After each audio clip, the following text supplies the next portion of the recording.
Pada video kali ini, kita masih membahas mengenai perbandingan.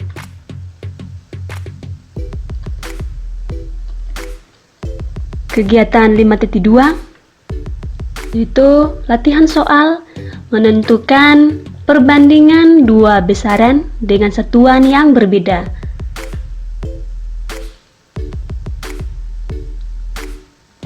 Materi kelas 7 semester 2 diambil dari buku matematika kurikulum 2013. Nah, ayo kita berlatih 5.2.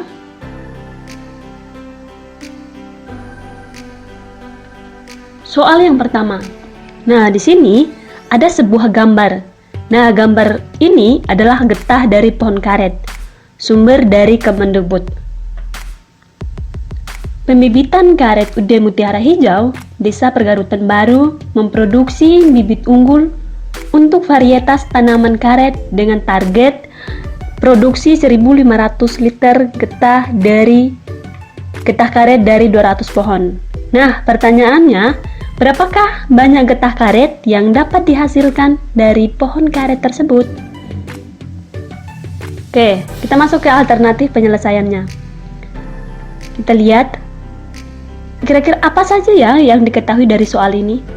Oke, kalau kita lihat, yang diketahui dari soal adalah 200 pohon menghasilkan getah karet sebanyak 1.500 liter. Nah, yang menjadi pertanyaannya, satu pohon menghasilkan getah karet sebanyak berapa liter ya? Oke, penyelesaiannya 1.500 dibagi 200. Jika kita mengoperasikannya, hasilnya 7,5 liter. Nah, oleh karena itu, kita bisa menarik kesimpulan bahwa banyak getah karet yang dapat dihasilkan dari satu pohon karet adalah 7,5 liter. Soal nomor 2. Sains. Jantung tikus berdetak 840 kali dalam 2 menit. Jantung marmut berdetak 1.200 kali dalam 4 menit. Dan jantung kelinci berdetak 1.025 kali dalam 5 menit. Hewan manakah yang berdetak lebih banyak dalam 1 jam? Nah, alternatif penyelesaiannya yaitu kita harus menentukan yang berdetak lebih banyak dalam 1 jam. Nah, sebelum kita melangkah lebih lanjut, kita harus tahu dulu 1 jam itu berapa menit. Ya, jadi 1 jam sama dengan 60 menit. Oleh karena itu, kita bisa menentukan detak jantung tikus.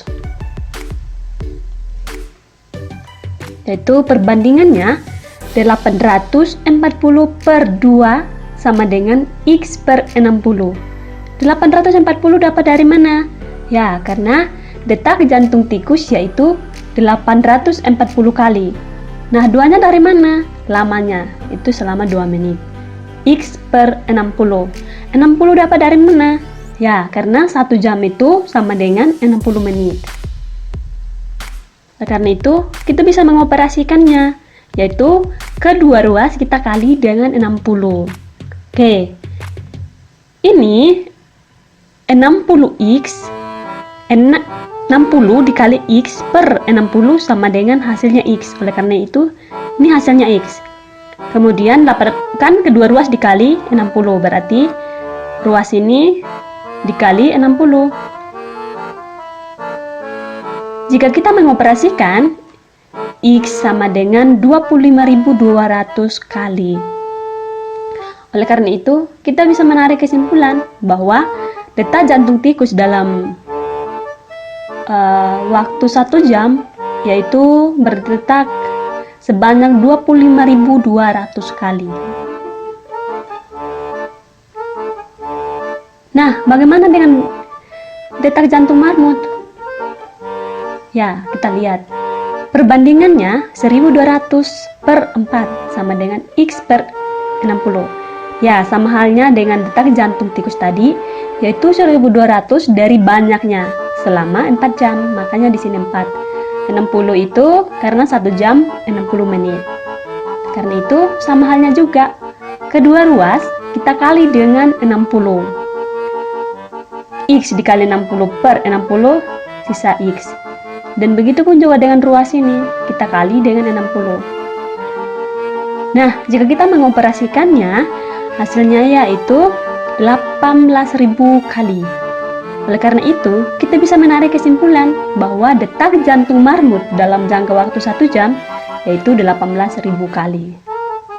Nah, bagaimana dengan detak jantung kelinci? Yaitu perbandingannya 1025 per 5 sama dengan X per 60. Sama halnya juga seperti yang ini, kedua ruas kita kali dengan 60. X dikali 60 per 60 sama dengan sisa X. Kemudian ruas ini kita kali dengan 60. Nah, jika kita mengoperasikannya, 1025 dikali 60 per 5, hasilnya 12.300 kali. Nah, kita bisa menarik kesimpulan dari semuanya bahwa hewan yang berdetak lebih banyak dalam 1 jam adalah tikus, yaitu sebanyak 25.200 kali.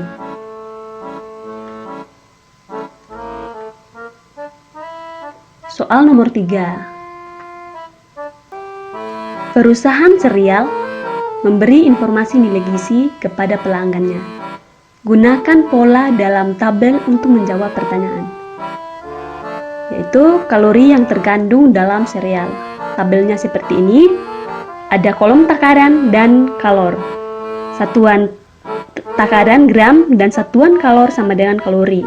Nah, kita lihat 50 gram sama dengan 150 kalori. 150 gram sama dengan 450 kalori. 300 gram sama dengan 900 kalori. Dan begitu pun juga dengan 500 gram, yaitu 1500 kalori. Nah, pertanyaan yang bagian A. Vina makan 75 gram sereal. Nah, pertanyaannya, berapakah kalori yang Vina dapatkan? Pertanyaan yang bagian B. Rofik makan sereal yang mengandung 1000 kalori. Berapa gram sereal yang Rofik makan? Pertanyaan bagian C. Tulis persamaan yang dapat kalian gunakan untuk menentukan kalori dengan sebarang takaran sereal. Dan yang bagian D, tulis persamaan yang dapat kalian gunakan untuk menentukan takaran dalam satuan gram sereal jika sebarang kalori diketahui. Nah, sebelum kita melangkah lebih lanjut, kita harus ketahui dulu macam-macam perbandingan, yaitu ada 2, yaitu perbandingan senilai dan perbandingan berbalik nilai. Yang pertama, perbandingan senilai. Nah, perbandingan senilai adalah perbandingan 2 besaran. Bila salah satu besaran nilainya semakin besar, maka nilai besaran yang lain akan semakin besar, dan sebaliknya. Nah, yang kedua, perbandingan berbalik nilai adalah perbandingan 2 besaran. Bila salah satu besaran nilainya semakin besar, maka nilai besaran yang lain akan semakin kecil, dan sebaliknya. Oke, alternatif penyelesaiannya yaitu kita misalkan X kita misalkan sebagai takaran gizi dalam satuan gram, dan banyaknya kalori yang didapatkan kita misalkan dengan Y. Nah, oleh karena itu kita bisa bandingkan setiap X dan Y, ya seperti ini. X1 Y1, X1 per Y1 sama dengan 50 per 150 sama dengan 1/3. Nah, ini dapat dari mana? Ya, X ini yaitu takaran gizi dalam satuan gram. Dan 150 dapat dari banyaknya kalori yang didapatkan dari tabel tadi. Nah, hasilnya sama dengan 1/3. Nah, begitu pun juga dengan yang bagian kedua, ketiga, dan keempat. Jika kita mengoperasikannya, semuanya hasilnya 1/3. 50/150 sama dengan 1/3, 300/900 sama dengan 1/3, 150/450 hasilnya 1/3. Dan begitu pun juga dengan bagian keempat. Oke, karena X1 per Y1 sama dengan X2 per Y2 sama dengan X3 per Y3 dan sama dengan X4 per Y4 sama dengan 1/3. Maka kita bisa bilang X per Y sama dengan 1/3. Nah, sehingga ya seperti ini. Kita bisa bilang X per Y sama dengan 1/3. Nah, kita masuk ke bagian A. Diketahui Vina makan 75 gram sereal.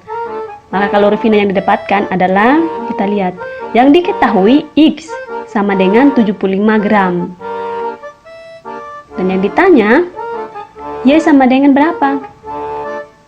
Nah, kita kan sudah ketahui bahwa nilai X-nya 1 dan nilai Y-nya 3. Kita bisa masuk ke langsung perbandingannya, yaitu X-nya kita substitusikan dengan 75, yaitu 75 per Y sama dengan 1/3. Karena itu, jika kita kali silang, yaitu sama dengan Y sama dengan 3 dikali 75. Y sama dengan 225. Jadi, Vina makan 75 gram sereal.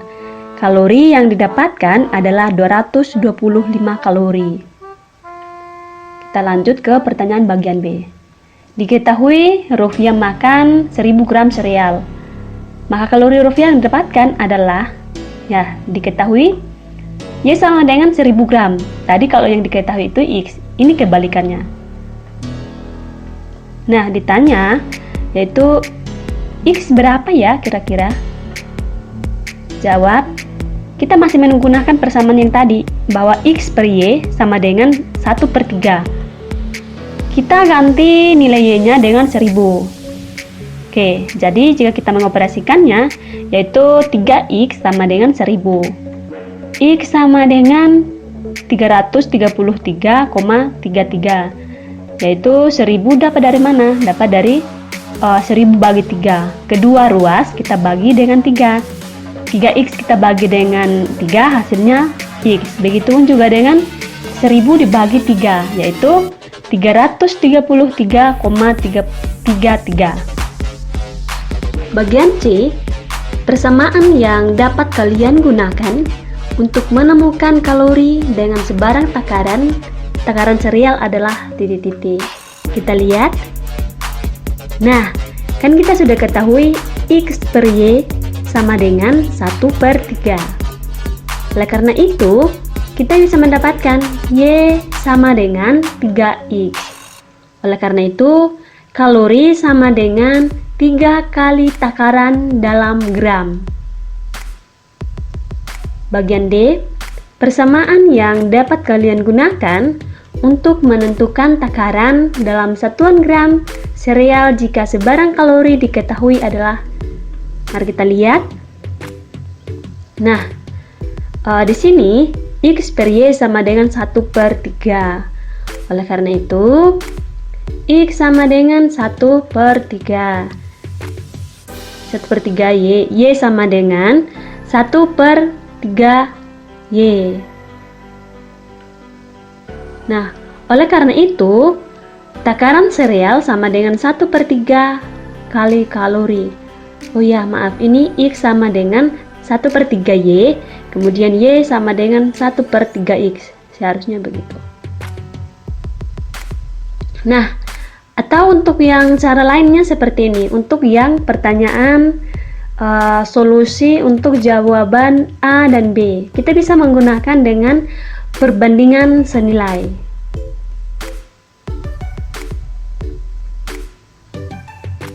Nah, pertanyaan nomor 4.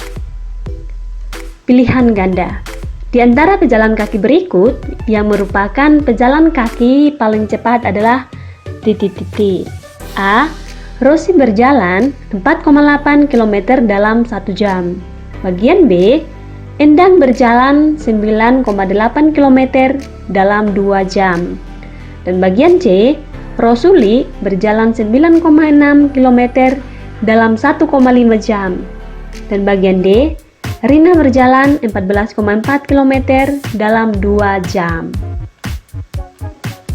Alternatif penyelesaiannya, sebelum kita melangkah lebih lanjut, kita harus tahu dulu rumus dari kecepatan, yaitu V sama dengan S per T, di mana V sama dengan kecepatan dalam satuannya km per jam, S sama dengan jarak dalam satuan kilometer, dan T sama dengan waktu, satuannya jam. Nah, yang bagian A. Rosi berjalan 4,5 km dalam 1 jam. Maka S sama dengan 4,8 km dan T sama dengan 1 jam.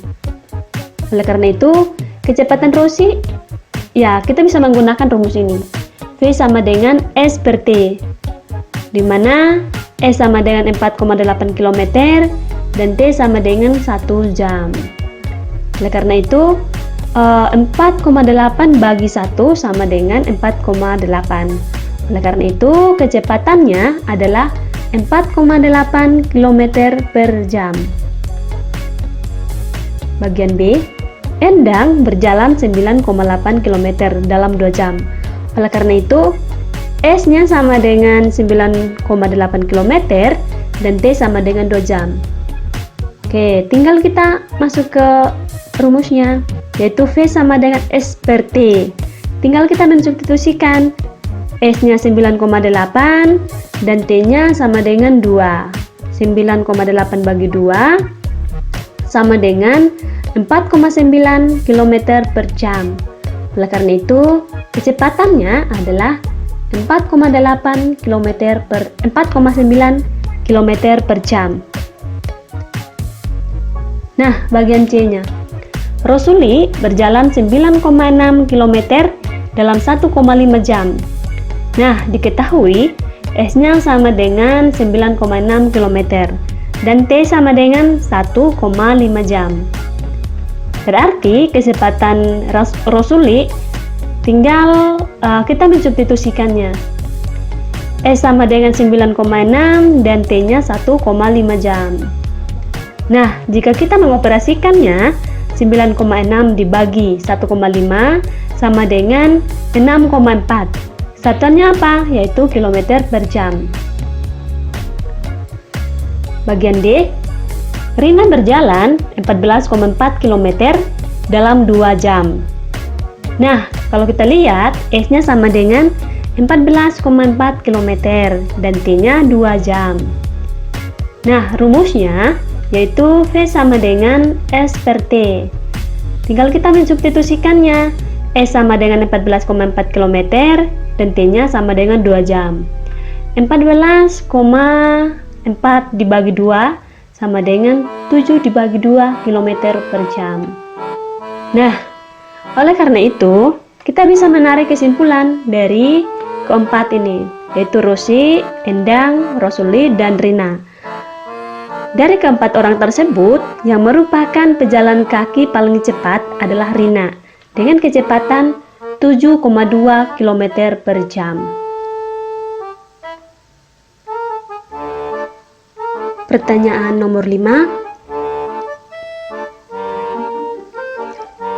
Populasi.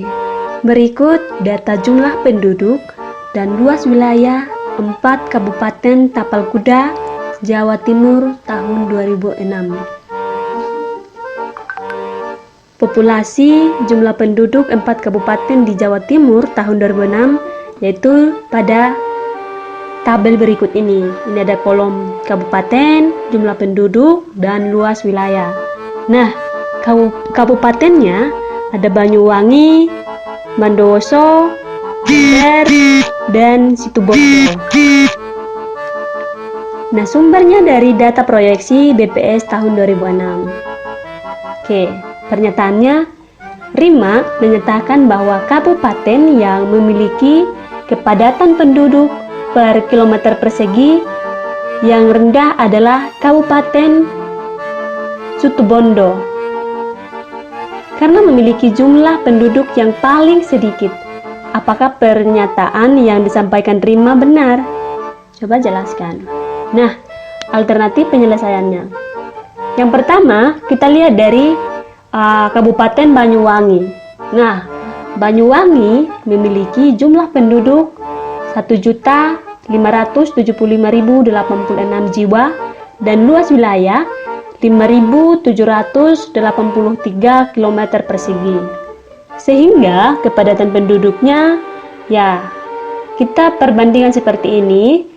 Dan setelah kita operasikan 1.575.086 per 5.783 sama dengan 272,4. Bagian B, Bondowoso memiliki jumlah penduduk 708.683 jiwa dan luas wilayah 1.560 km persegi. Nah, sehingga kepadatan penduduknya bisa seperti ini. Perbandingan jumlah penduduk per luas wilayahnya. Nah, jika kita mengoperasikannya, hasilnya adalah 454,3. Nah, begitupun juga dengan bagian C. Jember memiliki jumlah penduduk 2.298.189 jiwa dan luas wilayah 2.478 km persegi. Sehingga kepadatan penduduknya seperti ini. Jika kita pakai perbandingan dan kita mengoperasikannya, hasilnya itu 972,4. Bagian D, Situbondo memiliki jumlah penduduk 641.692 jiwa dan luas wilayah 1.639 km persegi. Sehingga kepadatan penduduknya ya seperti ini. Jika kita pakai perbandingan, hasilnya 391,5. Nah, dari keempat ini, kita bisa menarik kesimpulan bahwa kabupaten yang memiliki kepadatan penduduk per kilometer persegi paling rendah adalah Banyuwangi. Ini. Karena Banyuwangi cuman 272,4. Latihan soalnya sudah selesai, cuma 5 nomor. Terima kasih, sampai jumpa di video selanjutnya. Terima kasih.